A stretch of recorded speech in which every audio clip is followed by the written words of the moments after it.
Hi, I'm Tanys, And I'm Jennifer. and this is Twillow Talk. So Twillow Talk was formed for authentic conversation. So what we're going to do today is something a little bit different. We are going to take these cards, Wisdom by Diana Cooper and Greg Stuart, and they have themes on them. So Jennifer and I decided we would pick a card and just have a conversation about it and see what comes out. Okay, so I'm going to cut the cards, do the cards, see what comes up. Are you looking forward to it, Jen? Exciting? Oh, yes. We have a few here. I think that's too many, so let's ask them to give us one. There's only, oh, there we go. Oh, perfect. It is Wisdom. Is it? Okay. It says, wisdom arises from within as an eternal whispering truth, rooted not in knowledge, but in understanding. You're called to listen to your inner wisdom and act on its direction. Do not be swayed by the trivial and transient, but rather stand for that which is of real worth. Wisdom has a value beyond the immediate, and like our own being, it is boundless and timeless. Be wise in your dealings with people and situations, and you will resonate with the universe. And the affirmation for everybody today is, I am wise. Nice. So wisdom. So what do we want to talk about where wisdom is concerned? What comes to mind for you, Jen? What comes to mind for me when I think about wisdom is the difference between wisdom and knowledge. Mm-hmm. Just because we know something doesn't mean that we are wise about it. Mm-hmm. And just that idea that wisdom really comes from the soul. It comes from truth and that connection to the divine, to oneness. Whereas knowledge you can get from reading a book or studying a subject.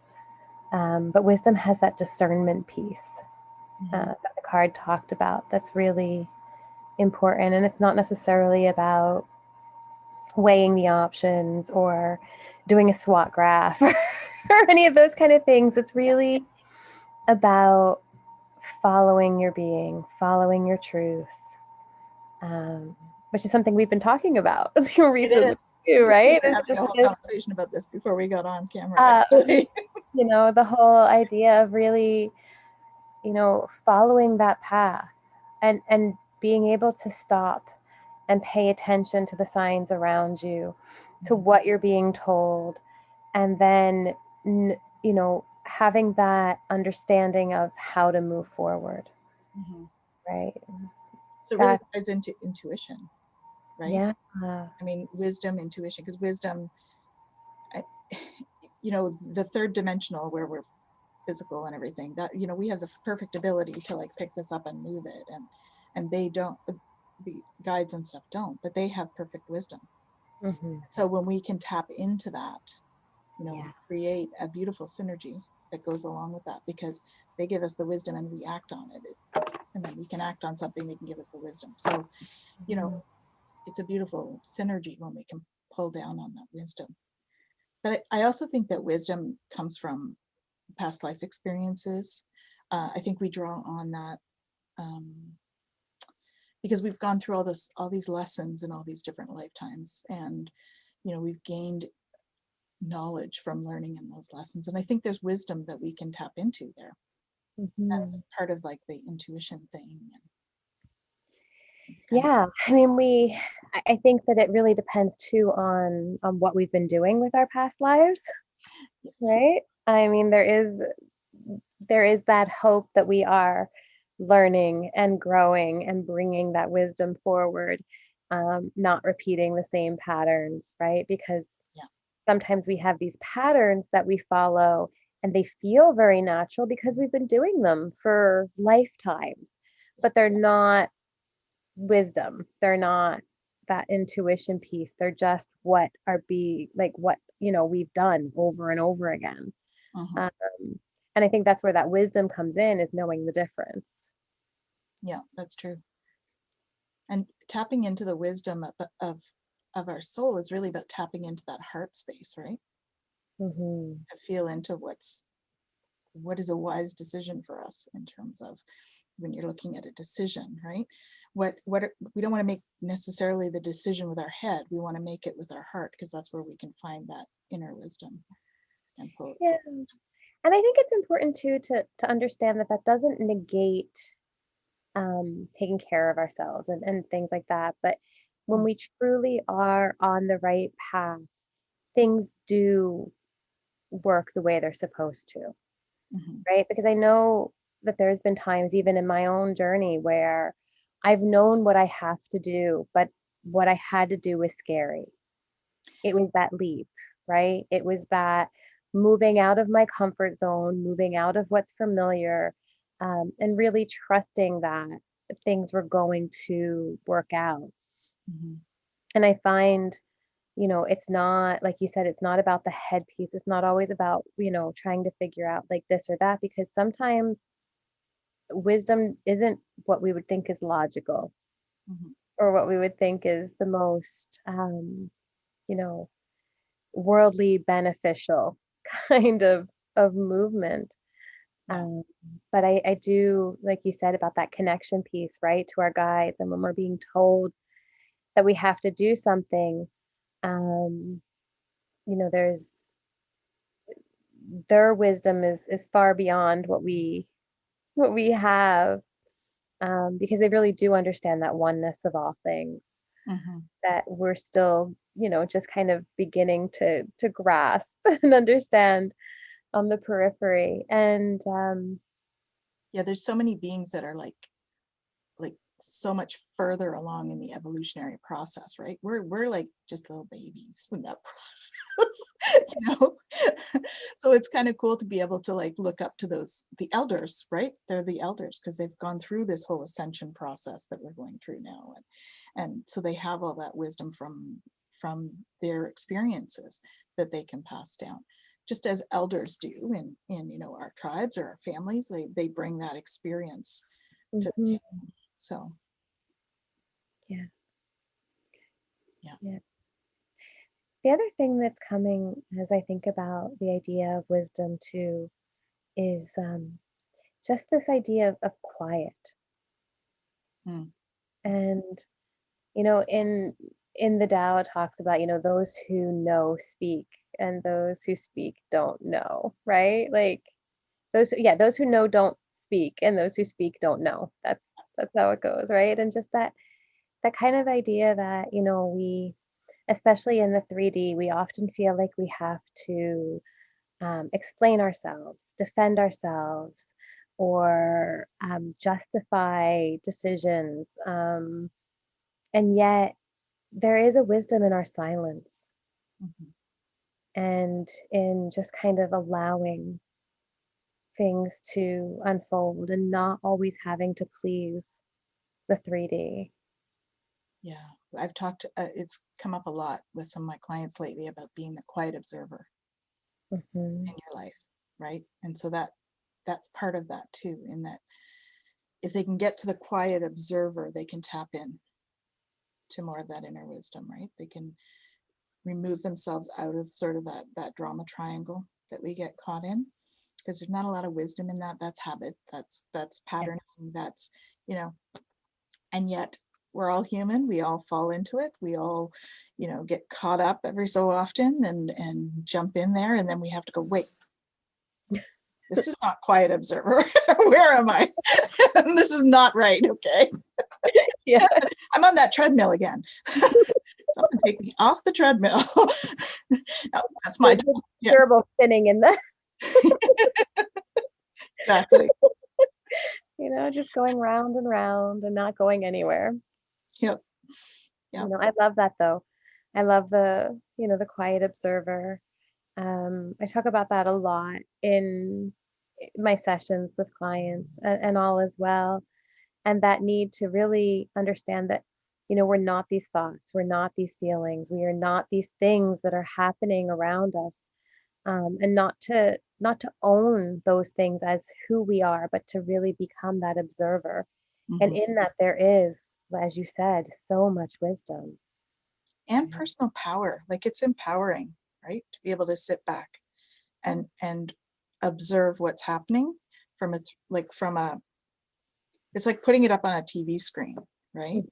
You know, I've done past life stuff where people come in and they'll be having a very visceral kind of experience with the past life vision that we're doing.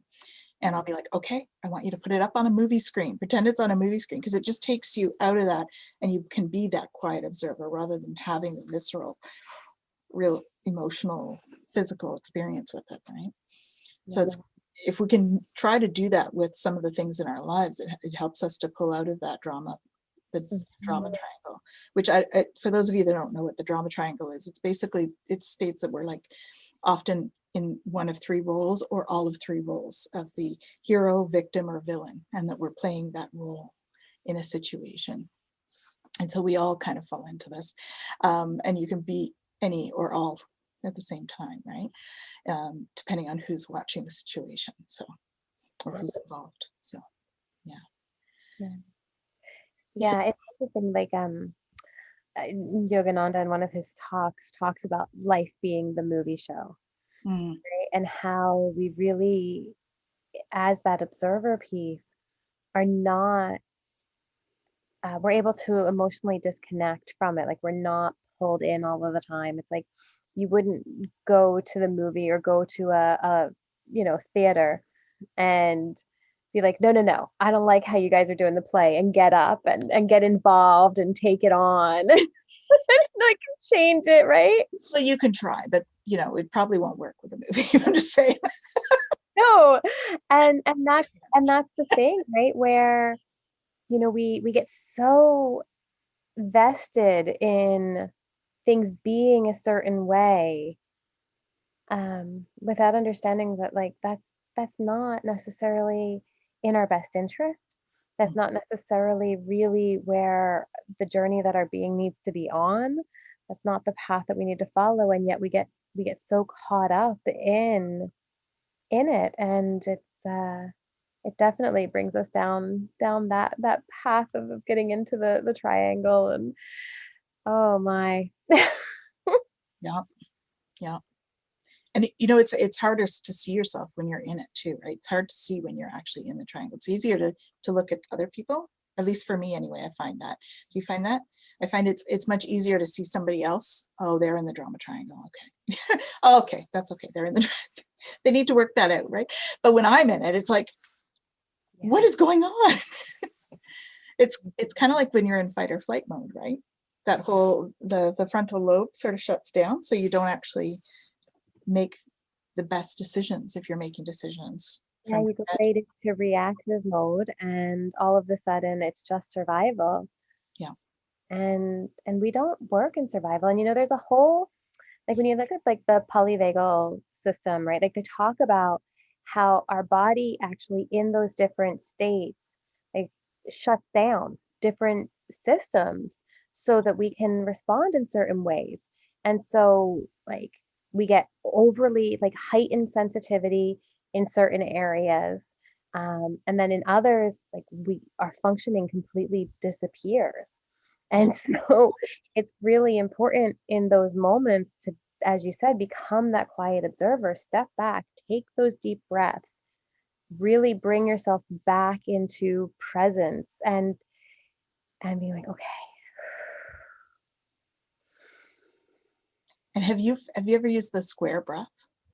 I have. That works really well for me. So but again, you have to have a cue somewhere to remind you to do it, or somebody that says square breath, so that you can bring yourself in to do that. In case you're not familiar with the square breath, it's like you breathe in to the count of 4, you hold it to the count of 4, you release to the count of 4, and you hold it to the count of 4, and you repeat. And it actually like will change your thought patterns at that point, so that it takes you out of the fight or flight, which is so cool. Yeah, one of the things I've had people tell me before too is that they have a really hard time with the 4 count, especially this day and age. Like we don't breathe. Yeah. As a general people anymore, we don't breathe. And I remember one time years ago, and I think I might have talked about this I don't know, either to you or in a previous video, I don't know. I went to a massage therapist and she was like, Jen, you don't breathe. You take the most shallow breaths. And I remember in that moment thinking like, okay, I have to change my own breathing. And through the Reiki and through things like that, like that's definitely helped to increase my lung capacity in general, right? Because of attunement and things like that. But through meditation and practice, able to really take long, deep breaths. And it's so important. So if somebody does, and I'm just bringing this up because if anybody does want to try the breath, and if you try it and you're like, I can't do 4, it's okay. It takes practice, it takes time. And then you'll, as you're practicing it, if you really, work at it, you can go even beyond that 4. Yeah, I think the whole point with it is to sort of keep it in that configuration, right? The length of the breath is going to vary depending on your capacity. I think that's what you're saying, right? Like to depend on what you're comfortable with. Yeah. Yeah. And some people really struggle with holding it and things like that. And it's okay. Like when we talk about some of this stuff, I think it's just really important to mention, like, don't get caught up in like the nitty gritty of it. It's the idea and the concept. And really when we're talking about wisdom, right? Bringing it back to that, wisdom is also knowing where we're at and what we can and can't do in this moment. And that's okay. Like we're And all okay with that. Yeah. Yeah. And really just, get that self-compassion piece, right? And bringing that in and being like, okay, I'm at 2 and 2 and there is no holding it right now. All right. I'm going to just make it to 3 today. Right. And then we build from there, and it's going to be different. And I think this is another piece of the wisdom too. Like it's just something as simple as the breath work, right? There's some breath work out there where people do like the very deep, like the very shallow breathing, like the and then they hold it, right? And for some people that's great. I can't do that. That doesn't work for me at all. I get but there are people who that really works for. Yeah. Right. And so again, it's the idea of wisdom, really tuning in, knowing yourself, knowing where you're at, and then allowing that process to direct you to what works for you. I find the very hyperventilating. Yes, me too. Stress-inducing. But I guess maybe that hold piece for some people is very powerful. Well, and I think, you brought up a good point about, being okay with where you're at too, right? On your journey. So oftentimes we put a value on where we're at, good or not so good. And really it's not a good or a bad, it just is. Yeah. And that's something that we struggle with, I think, as a society in terms of, as a race, probably like the human race. I think that we sort of struggle with that, wanting to say something's good or bad, that polarity thinking, right? And well, we feel like we have to label in order to understand. We feel like we have to label in order to just make it through. And really, I mean, good and bad are so subjective. Absolutely. Yeah. And I always love, and I go back to, Shakespeare, nothing is good or bad, but thinking makes it so. And, but yeah. And as we get into it, like there are things that happen to us that we would say are bad, but are ultimately for good. And there are things that happen to us where we would be like, oh, this is great. But ultimately it's to our detriment. Yeah. Right. And so it's important to kind of do away with those labels. And again, that's that wisdom in the moment and that allowing, right? And saying, okay, this is the experience right now. It's not good. It's not bad. It's just telling me something. What do I need to listen for? What wisdom do I need in this moment? And then moving forward from that place, not from our normal reactive kind of, Yeah. Yeah. Yeah. It's that like reaction versus, oh my goodness, I can't think of the term at the moment. Response is often what we say. Yes, yeah. That's it. Yeah. So being either reactive or responsive, and tapping into that difference for you. What does that mean for you? And where is your reactivity coming from? So starting to look at your own triggers, and that's kind of how a lot of people can start to figure out what their path is, in terms of, like, if you're starting out on your spiritual path and you want to start to work on healing, which for me, healing is about wisdom. It's about self-wisdom. Healing is about diving deep into who we are and what our triggers are, and how do we work forward so that they aren't triggers anymore. We can respond instead of react. And so that's kind of that's a big thing that I work on personally, as well as with the clients. What was the last time you were triggered, and how do we work forward from that? Yeah. Yeah. And there is so much wisdom in that introspection, in really understanding ourselves, and understanding the parts of ourselves that we don't want to continue on. Right? When we talk about like the wisdom that we've had from previous lives and things like that, and as we're journeying through, right, the whole idea is to be getting rid of those egos, to be getting rid of those things that are causing us this suffering, these patterns of behavior that really are not allowing us to continue on our journey, that are holding us back and holding us down. And that wisdom piece is exactly it. It comes from that quiet observer, as you said, really taking the time and being willing to look inward at the things that we are doing that are, continuing that negative process, that cycle, and learning to break that. Yeah, and we have to be patient with ourselves when we're working on these things, because we have to remember that often our patterns are like, they may not even just be ours. They could be like generations worth of patterns that have come down, and the longer it's gone back, like the stronger the pattern, right? It's just like in the collective, we have certain things that are really strong patterns in the collective, and to start trying to so an example would be a heart, right? We have a heart as a symbol, and that's that I think we talked about symbols last time, now that I'm thinking about it. I'm like, that sounds vaguely familiar. But the collective, right? They hold on to a certain understanding, and that's like a pattern. That understanding of it is like a pattern. So the pattern it's widespread, that one, in terms of thinking about what a heart is. Yeah. This is what keeps coming as you're talking about this too, especially with the collective and everything that we're going through right now. Yeah. Right.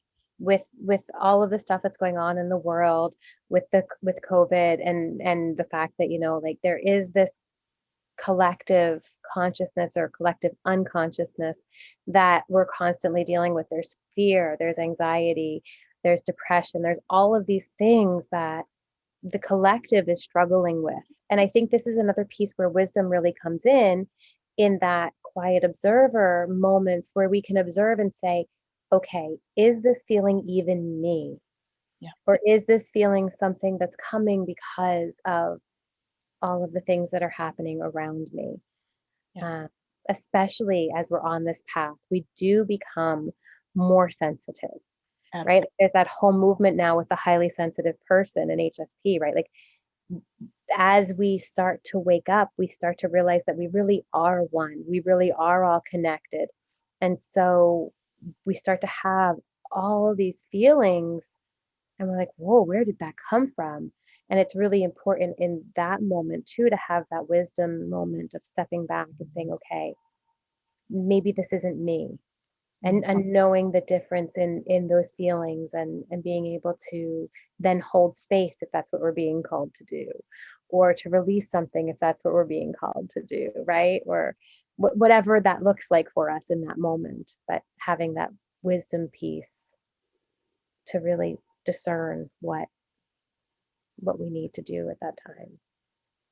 Yeah, and the collective, you talked about not knowing whose is, like, whether it's yours or the collective.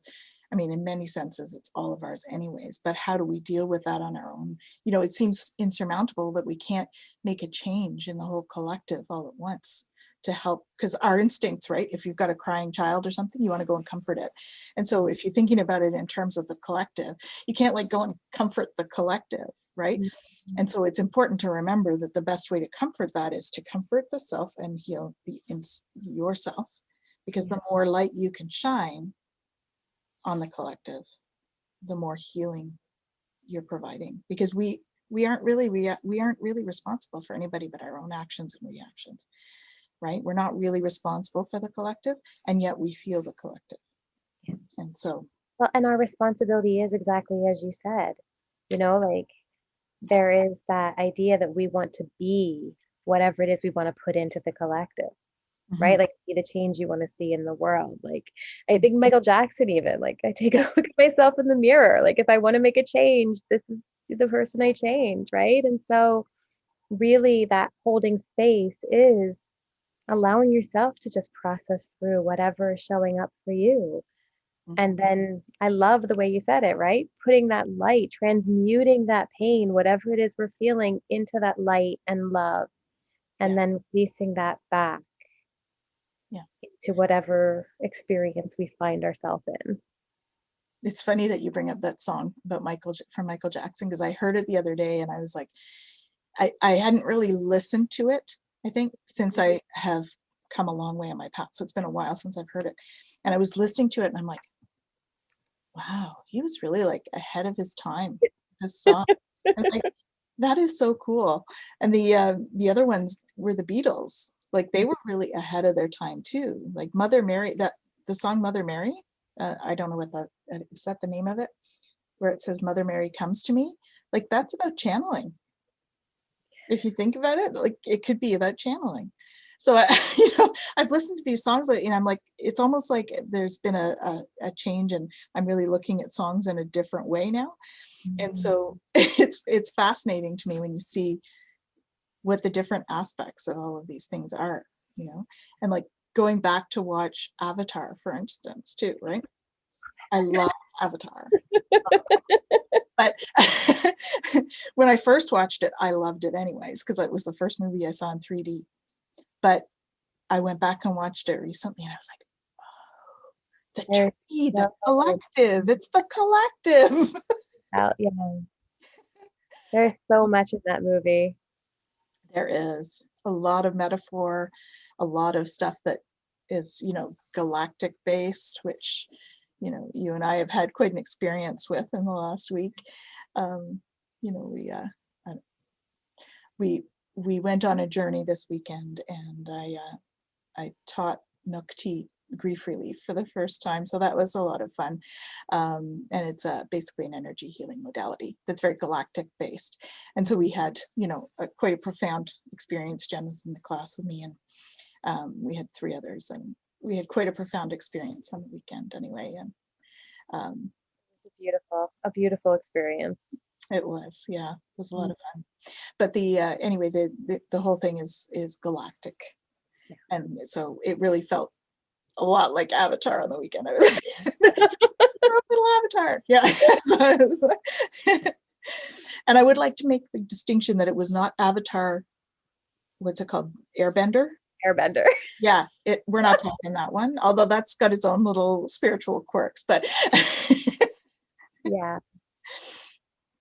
Anyway, yes. So there's a lot of wisdom that you can get from the collective, and a lot of wisdom you can find in the arts, because there's a lot of people that have sort of woven that stuff through the arts over the years, because it wasn't as acceptable to like put it out there, and so they've woven things through in their music. Well, I think it's also interesting too, because we're going to also get the messages we need to get based on our journey and where we're at in the moment and what we might need to hear. And we might hear something in one moment and it speaks to us one way, and then at another point in our journey, we hear the exact same thing and it speaks to us in another way, and then at another point, right? And there's always more to get. And so I think again this comes back to that wisdom, that quiet observer piece, where it's really about paying attention to the moment, right? Like we talk about being in the now, and there's so much more to it than just kind of the new agey thought of like, Mhm. the now, right? But it's really about that presence, that quiet listening, that being ready to take in is whatever message might be being brought to us Yeah. in the present moment. And that could be a song that we've heard a million times that comes on and we're like, "Oh, wow, there's something there," right? And then we can think on that and meditate on that and then bring the essence of what's being taught into our reality. And then the next time it's something else and something else. And it's just such a beautiful world that we live in, right? Like it was another thing we were talking about earlier, just really observing the beauty around us Yeah. and then allowing that to speak to us, to encourage us, to help us move forward, right? Even to help us process things that are happening Mhm. and allowing um, even the beauty in the pain, right? Like there is beauty in suffering, there is beauty in pain. And it's something that we often don't want to look at because we don't want to suffer, we Mhm. don't want to hurt. And yet there is a deep beauty in where that process brings us if we allow it. Well, and that's like the healing stuff, right? Like I know I use the Ho'oponopono a lot in what I do, and it often brings people to tears because that's an energy release, right? Crying is a big energy release, and so that piece that they're going through is that physical reaction that feels like suffering and grief and crap at the time. Um, but when they leave, like after having released all that dense energy, you feel so much lighter. And that's kind of the beauty of going Mm. through it, right? Is that feeling of feeling lighter after you've released the energy. Um, just just an observation in terms of because people don't, you're right, people they don't want to think about actually like going through it, which of course is why we push down our emotions, right? Because we're like, oh, I don't want to feel that, I'm just going to push that down for now, right? Yeah. Because it's not appropriate for us to cry or whatever it is at the time. We have to manage our emotions, all that stuff. Oh, the world has taught us that we have to, deny our emotions, that we have to push them down, that we're not allowed to show them. Like this whole idea of like it's weak to cry, it's this, it's that. It's uh, every time I hear something like that, my heart breaks Mhm. because really there is so much beauty in every emotion that we've been given. There is so much that we can learn, that we can take from it, that can help us grow in just the expression of it and the allowance of the expression of it and the acceptance of the expression of it. Mhm. There's, I'm going to cry even just thinking about it. Right? Like there's, Because we feel into that emotion so much, right? There's like that huge outpouring of love. Like that can be emotional. I mean, that was part of our experience on the weekend. I just felt like this overwhelming love from our guides as I was doing the class, and I was just overwhelmed, and it became tears on the weekend. And so that was like a teary, emotional thing, but I would say that it was more happy tears. Like it wasn't so there's beauty in that kind of emotion, I suppose, or in that kind of expression of emotion is more what I'm getting at, right? So even though it's tears, it's not the dense tears. It's like releasing that bubble of stuff. I, yeah, maybe I don't know. I do see the beauty in even the dense tears Do you? Mm-hmm. in allowing that release, in allowing that moment of vulnerability, Yeah. in that moment of acceptance that, you know what, in this moment I am in pain, right? And that ability for someone to accept where they are and to allow it. There is great beauty in that. Yes, that is true. And to watch somebody make that step to allowance and self-acceptance in the moment, yes, I can definitely see that. And again, that's also necessary, as you said, to move past it. Yeah. If we don't allow it, we can never move past it. Mhm. And so it's, we talk about like, okay, I don't want to open the floodgates. I don't want to let it all out. I don't want to, and so maybe it'll trickle out here and there. But in that allowance of it, there is, as you said, that release. Mhm. That density can melt away. And that just that beginning opening process, though, is so beautiful. Mhm. Yeah. And when we you can tell the difference between when we push all that stuff down and it's old tears versus new tears. Like the sobbing is just so much harder. Yeah.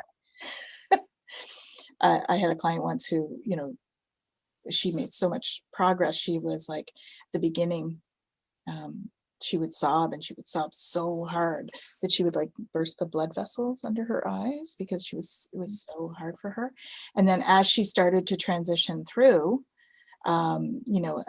she's just said like she doesn't get that anymore, and she still feels like she cries the same, but it's not the deep gut wrenching anymore because she knows she's allowing herself to do that, right? So yeah, that's a beautiful thing too.